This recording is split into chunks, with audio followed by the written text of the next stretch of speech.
Hi everyone and welcome to class 6 of my advanced level or C1 English course. And today we are going to be looking at a very important verb, the verb have. Basically, we'll be looking at 7 different uses of the verb have. So let's begin with the first use, which really is the most basic use, and that is using have for possession. For example, he has 2 large, ferocious dogs guarding his property. So the word ferocious here means extremely angry, violent, or forceful. So here we're just using have to show possession. Just before this is very basic, so it's level 1, beginner level really. So we're not going to spend too much time on this, but just before we move on to the next use of have, remember that if you're in the present simple or the past simple, you need to use the auxiliary verb do or does or did in the past in questions and negatives. For example, we don't have a car, or they didn't used to have a computer. In this last example, I'm using didn't used to have, and here used to indicates a past habit or a thing that took place over a period of time in the past. And also, of course, in the questions, we would say something like, do you have a dog? Using do as the auxiliary verb and have as the main verb. So one more thing before we move on to the second use of have is that when we're using have for possession, it is what is known as a stative verb. That means that we cannot use it in any of the 6 continuous tenses. We cannot use have in the present continuous, the past continuous, the future continuous, the present perfect continuous, the past perfect continuous, or the future perfect continuous. So we cannot say, I am having a dog, or I will be having a dog, because it's a stative verb. That means you can't use it in any continuous tense. So let's move on now to the second use of have, which is using have plus an object for actions. So for example, we can say things like have a bath, have a shower, have a drink, have a meal, have a chat. Now in this sense, have is not a stative verb, it's a dynamic verb. So when we use have like this, we can use it in all the tenses. We can use it in the simple tenses, and we can also use it in the continuous tenses. So for example, I can say, I'm going to have a long, relaxing bath. And here I'm using have in the present continuous because it's a dynamic verb when we use it like this. Just before we move on to the next use of have, one more comment, and that is, we can also use the verb take in a similar way. For example, we could say, I'm taking a shower, or I'm taking a bath, but take is more formal, and we can't always use take. For example, we can't say, I'm taking a chat. We can say, I'm having a chat, but we can't say, I'm taking a chat. So most native speakers would use have in these situations. So let's continue with use 3 of have, which is as an auxiliary verb in the perfect tenses. So there are 6 perfect tenses in English. We've got the present perfect, the past perfect, the future perfect, the present perfect continuous, the past perfect continuous, and the future perfect continuous. And we use have in all of these tenses as an auxiliary verb. For example, in the present perfect continuous, we could say, they've been living in China for many years. They've been living in China for many years. Or we could say, he'd finished his work when I arrived.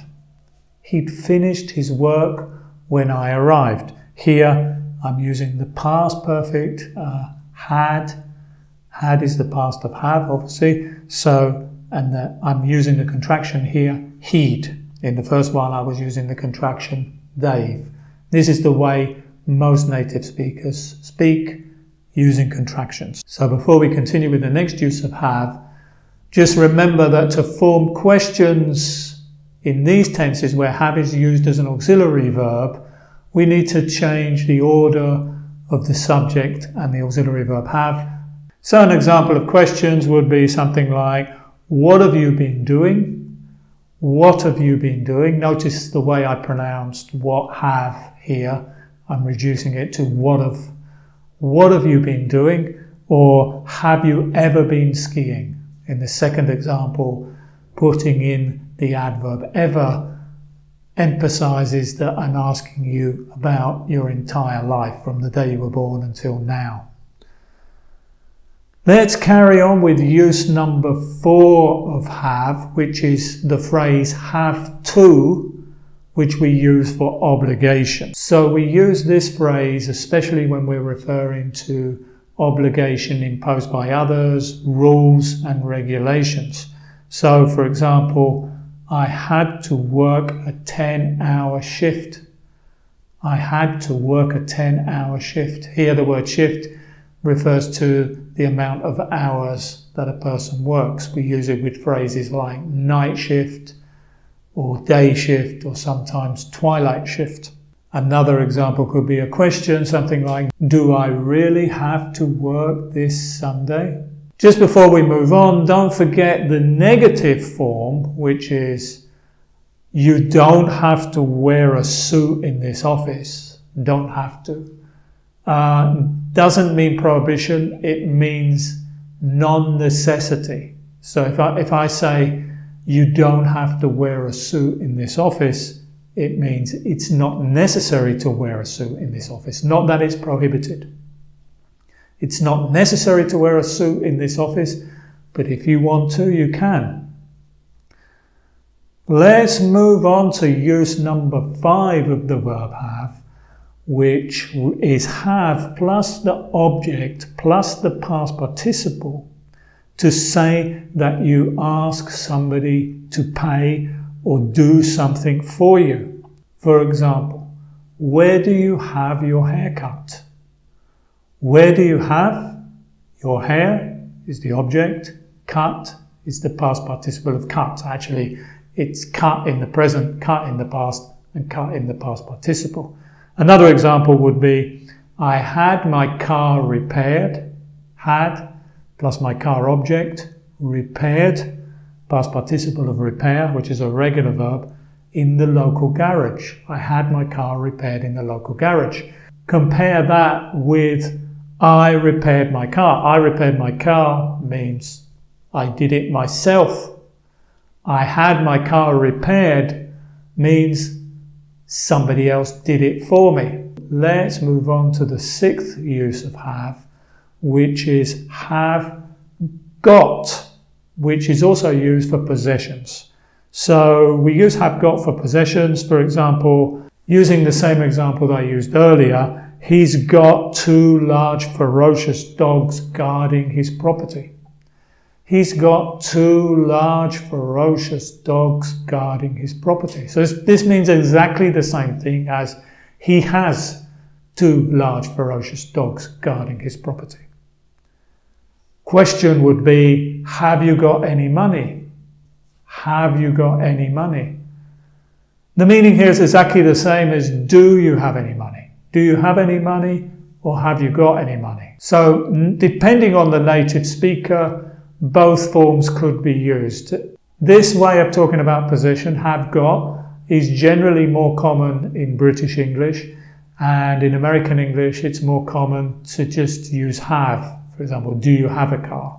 Not have you got a car? But really it's not simply a division between British and American English. There are British speakers who will use have, and there are American speakers who will use have got. It's just that one form is more common in Britain and the other form more common in the United States. Let's carry on then with the last use of have, which is also for obligation and is like the previous use, which is have got to. We can use have got to for obligation in the same way we use have. For example, we've got to submit our tax declaration. So it means exactly the same as we have to submit our tax declaration. We've got to submit our tax declaration. we have to submit our tax declaration. Or, have I really got to work this Saturday? Which is the same as, do I have to work this Saturday? Have I got to work this Saturday? Do I have to work this Saturday? It's the same. There is a small difference, and that is if we're talking about more general obligations, we would use the have to form and not the have got to form. For example, I have to wear a suit to work because that's a general obligation. Whereas I've got to go is a specific obligation. And the other examples that I gave here, for example, have I really got to work this Saturday? That's a specific obligation, as is we've got to submit our tax declaration.